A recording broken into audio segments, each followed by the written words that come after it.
A'udzubillahi minasyaitonirrajim. Bismillahirrahmanirrahim. Subhanalladzi asra bi'abdihi lailan minal masjidil haram ilal masjidil aqsa alladzi barakna haulahu linuriyahu min ayatina innahu huwas samiul basir. Ayat ini dimulai dengan kata subhana, maha suci. Ini mengisyaratkan kepada kita bahwa peristiwa yang akan diceritakan oleh Allah dalam ayat ini adalah sebuah peristiwa yang luar biasa. Peristiwa yang tidak lazim, peristiwa yang bukan sesuatu yang menjadi kebiasaan. Luar biasa. Karena itu sejak awal Allah mencamkan bahwa sucikan Allah dari segala prasangka, segala dugaan kita tentang sesuatu yang luar biasa itu, bahwa Allah maha mungkin melakukan segala sesuatu apabila Allah menghendaki. Sucikan juga apabila kita sering mendengar mungkin riwayat-riwayat yang dapat kita tangkap sebagai sebuah kebutuhan dari Allah akan tempat dan waktu.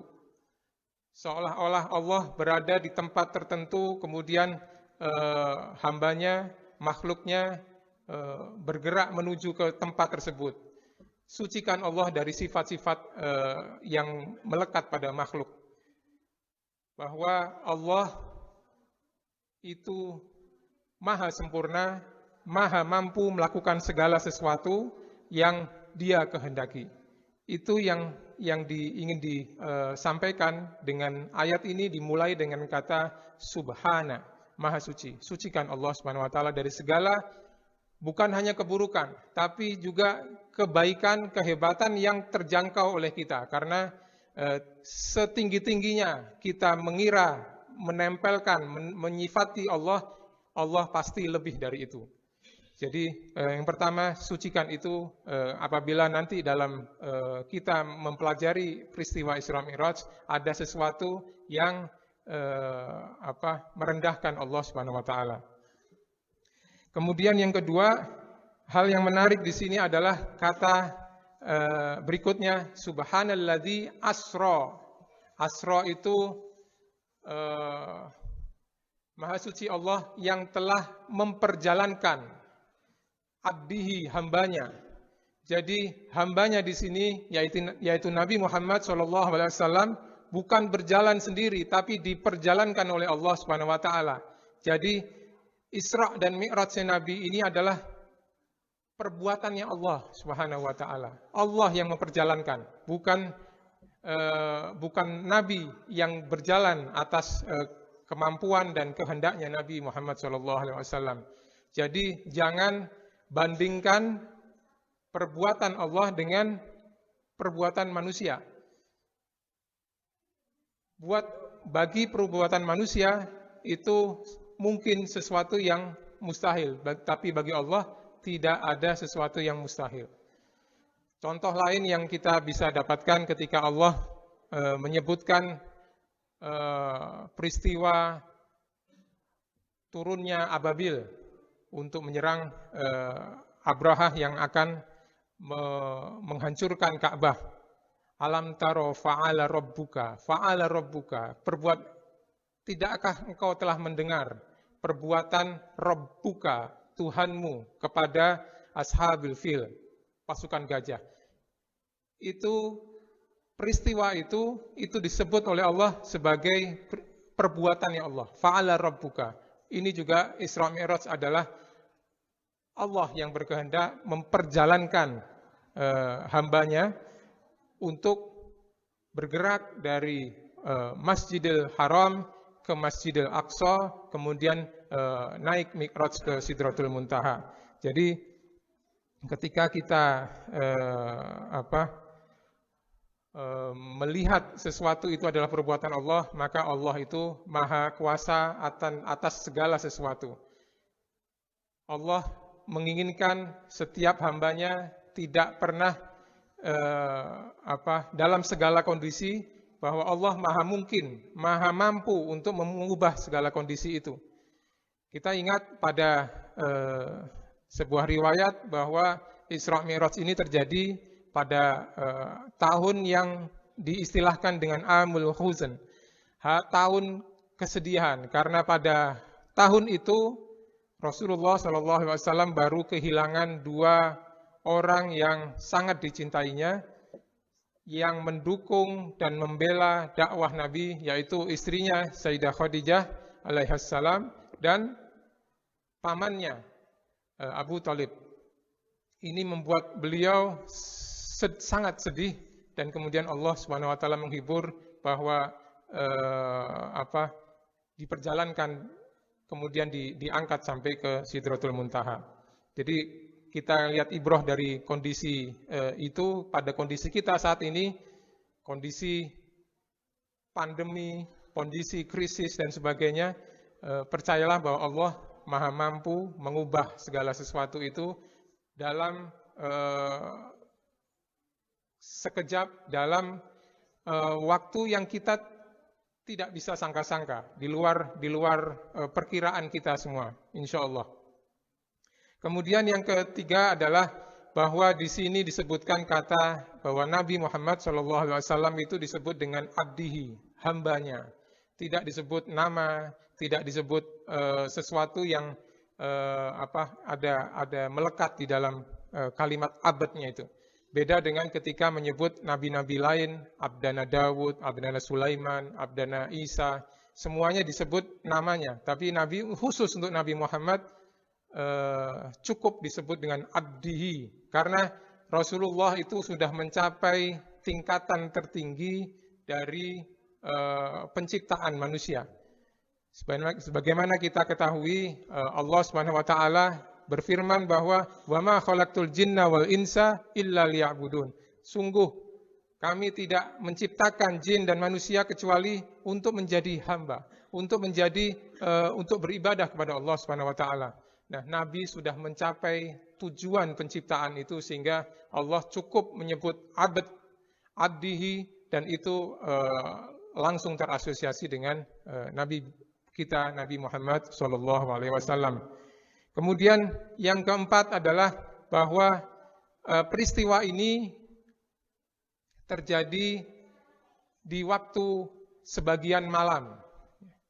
Lailan itu, kalau lail malam, lailan itu sebagian malam, sebagian kecil malam. Kenapa dilakukan di sebagian malam? Kenapa tidak dilakukan di siang hari atau waktu-waktu yang lain? Karena di dalam banyak tempat di Al-Quran, waktu malam itu adalah waktu yang sangat tepat untuk kita mendekatkan diri kepada Allah Subhanahu wa taala, untuk berkomunikasi dengan Allah Subhanahu wa taala. Sebagaimana kita tahu bahwa salah satu ayat yang awal-awal diturunkan oleh Allah kepada Rasul di dalam surat Al-Muzammil dikatakan, A'udzubillahi minasyaitonirrajim, Bismillahirrahmanirrahim, Ya ayyuhal muzammil, qumil laila illa qalila. Wahai orang yang berselimut, bangunlah di waktu malam walaupun sedikit. Kenapa diminta untuk bangun di waktu malam itu? Karena di ayat yang berikutnya disebut inna sanulqi 'alaika qaulan tsaqila. Inna nasyi'atal lail hiya ashaddu wat'an wa aqwamu qila. Karena engkau setelah menjadi rasul itu, kemudian akan menerima wahyu, akan menerima tanggung jawab yang sangat berat. Sehingga bangunlah malam, komunikasikan permasalahan-permasalahanmu dengan Allah Subhanahu wa taala. Sehingga di sini juga bisa diartikan bahwa ketika kita berada dalam sebuah permasalahan yang berat, maka bangunlah malam, kemudian sampaikan itu kepada Allah Subhanahu wa taala. Jadi di sini Isra dan Mi'raj itu dilakukan waktu malam, karena malam itu memang malam waktu yang spesial. Kemudian minal Masjidil Haram ilal Masjidil Aqsa. Padahal pada saat itu Masjidil Haram belum ada, Masjidil Aqsa belum ada. Pada saat peristiwa Isra dan Mi'raj itu baru ada Ka'bah, yang di dalamnya masih banyak berhala-berhala. Di Masjidil Aqsa juga belum ada. Masjidil Aqsa masih menjadi sinagog orang Yahudi. Tapi Allah sudah mengatakan bahwa ini Masjidil Haram, itu Masjidil Aqsa, dan benar terbukti itu menjadi Masjidil Haram dan kemudian di Aqsa menjadi Masjidil Aqsa. Dan di sini disebutkan dari masjid ke masjid. Perjalanan yang dibawa Nabi kita itu dari masjid ke masjid. Ini menyeratkan bahwa masjid itu adalah pusat peradaban seharusnya, yang menyebarkan segala manfaat di muka bumi ini harusnya itu berporos pada masjid, dari masjid ke masjid. Di sini diartikan perjalanan Nabi Isra Mi'raj ini dari Masjidil Haram ke Masjidil Aqsa. Baru kemudian dari Masjidil Aqsa Mi'raj Nabi Muhammad SAW ke langit ke-1, ke-2, ke-3, ke-7 sampai ke Sidratul Muntaha, kemudian menerima perintah salat dari Allah Subhanahu wa taala secara langsung tanpa perantara malaikat Jibril. Nah, ini menyiratkan kepada kita bahwa agama ini itu tidak hanya jadi lengkap. Isra dan Mi'raj itu mencakup perjalanan horizontal maupun vertikal. Perjalanan menjaga hubungan sesama makhluk di muka bumi ini dan juga menjaga hubungan dengan Sang Khalik. Di dalam awal ayat surat Al-Baqarah disebutkan bahwa Al-Quran ini adalah kitab yang tidak ada keraguan di dalamnya dan menjadi petunjuk bagi orang-orang yang bertakwa. Orang-orang yang bertakwa. Nah, siapakah orang yang bertakwa itu dijelaskan pada ayat-ayat selanjutnya, bahwa orang yang bertakwa itu adalah orang yang beriman kepada yang gaib, beriman kepada sesuatu yang dia nggak tahu, yang dia nggak bisa tangkap dengan inderanya, tapi dia beriman kepadanya. Salah satunya dan yang gaib mutlak itu adalah Allah Subhanahu wa taala. Kemudian wa yuqimunas shalah, mendirikan salat. Salat itu adalah hubungan Allah dengan hambanya, menjaga hubungan antara kita dengan Allah Subhanahu wa taala dengan salat. Tapi tidak cukup dengan itu, tapi juga wa mimma razaqnahum yunfiqun. Dan pada rezeki yang kami berikan kepada dia infakkan. Mimma, sebagian. Kemudian mempercayai apa yang disampaikan kepadamu, yaitu Al-Quran dan kitab-kitab sebelumnya. Ini juga menyiratkan adanya sikap untuk kita menghormati keyakinan yang lain. Kemudian juga yang terakhir adalah meyakini adanya hari pembalasan. Jadi Isra Mi'raj ini memberikan pesan kepada kita bahwa kita ini harus menjaga, dalam beragama ini harus seimbang antara menjaga hubungan dengan Allah, juga menjaga hubungan dengan sesama makhluk Allah Subhanahu wa taala. Bahkan ada kecaman kepada orang yang hanya melakukan sholat, tapi dia tidak mempraktekkan nilai-nilai sholat itu dalam kehidupannya sehari-hari. Sebagaimana kita mungkin hafal ya, dalam surat Al-Ma'un disebutkan wailun lil musallin, celakalah orang-orang yang sholat.